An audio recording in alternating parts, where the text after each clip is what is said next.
Thank you, Ate Isha and Kuya Aaron for that eye-opening presentation. Students today are being empowered.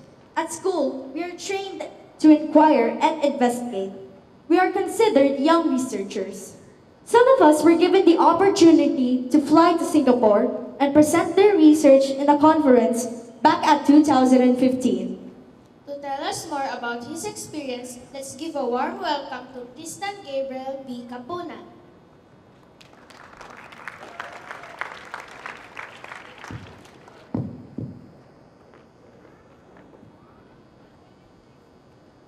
Okay, so good afternoon everyone. I am Tristan, and I will share my experience conducting and presenting my own research in Singapore.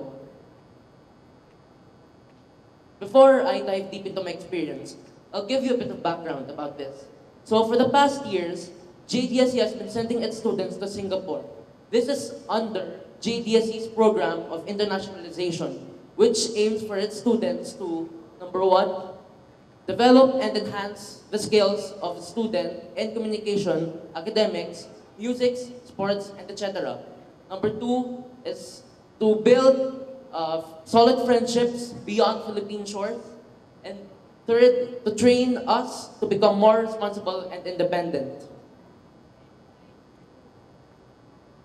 So this is the research team. It was created on December 2016, and its goal was to create its own research and present it in Singapore. So this was composed of mostly high school students, but I was also offered to join by my principal. And when I entered the team, it was already divided into three groups.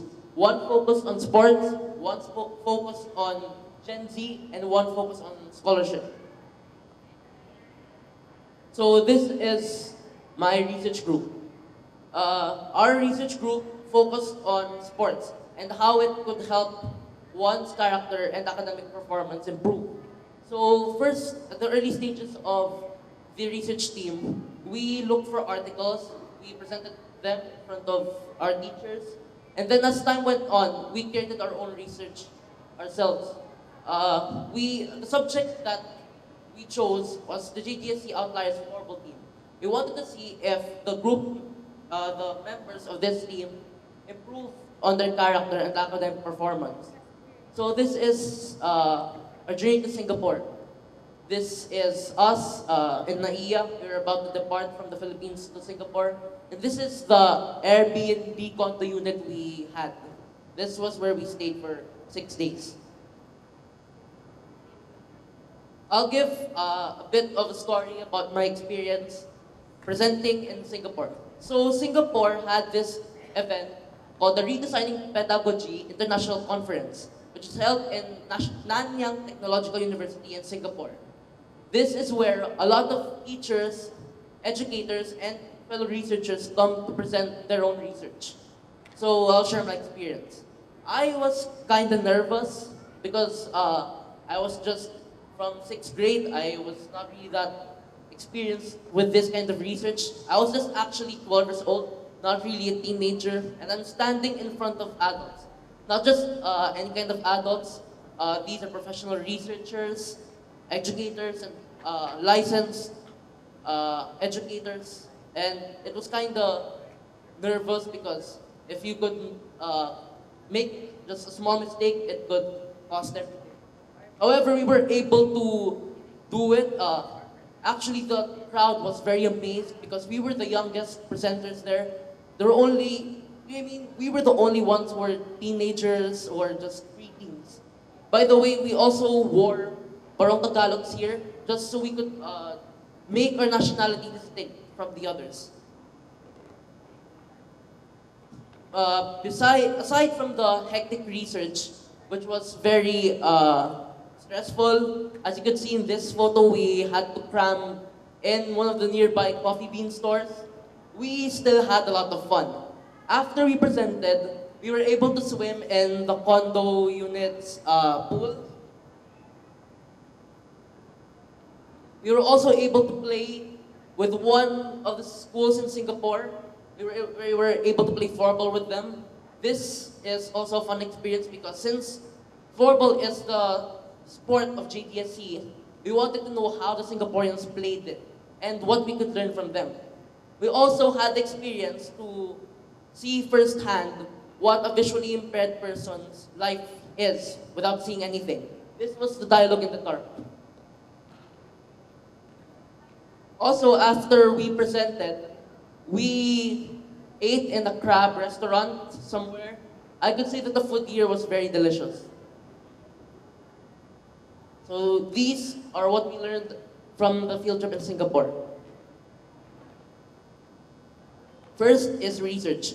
When I entered grade 7, we had a lot of reportings, we had a lot of research papers to do, and I could say that if it wasn't for this kind of opportunity entering research team, I would have not had the advanced knowledge that I would apply for this. It's also useful in college life because eventually you will have your own thesis. You will somehow need these kinds of skills in order to create one. Next is exposure. We were able to build our confidence presenting in front of crowds, since I know that if I could present in front of educators and researchers, I could present in front of this. And when we went to Singapore, we were exposed with the diverse culture Singapore had, and we were also exposed to Singapore's environment. By the way, in this picture, we saw also one other fellow Filipino researcher who took part in this event. Interactions. I could say that Singapore is the best place to connect with other people from other nationalities because Singapore is a melting pot of cultures. You have ethnically Chinese, Indian, and Malay people here. So I could say that maybe if you go here, you could not just see one culture, but at least experience 3 other cultures. We were asked about the research and we shared to them. We were able to develop closer bonds with the people in Singapore, and we had cultural exchanges. Opportunity. I want to thank this school for giving me this kind of opportunity. This is, I think, an opportunity that's very rare. Not an average school offers that much.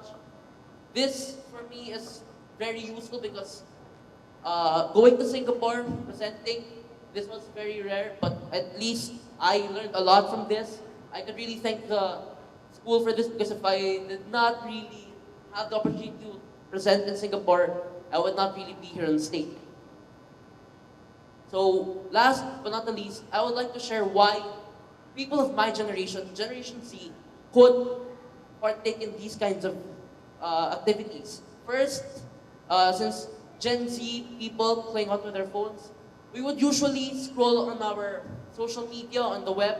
There are a lot of blogs, a lot of sites, and we could say that there are some sites which we kind of think twice about trusting. So by being exposed to research, we get to discern what is fact from what is fiction, hearsay, or bias. Second of all, since our generation's very racially diverse, it's good that we get to interact with fellow Gen Z from other countries.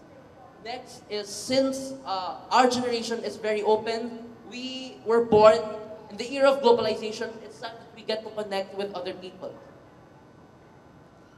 So thank you for watching and listening. By the way, I'm also part of Supremo Band. I'm its bassist, so thank you all for watching and thank you all for listening.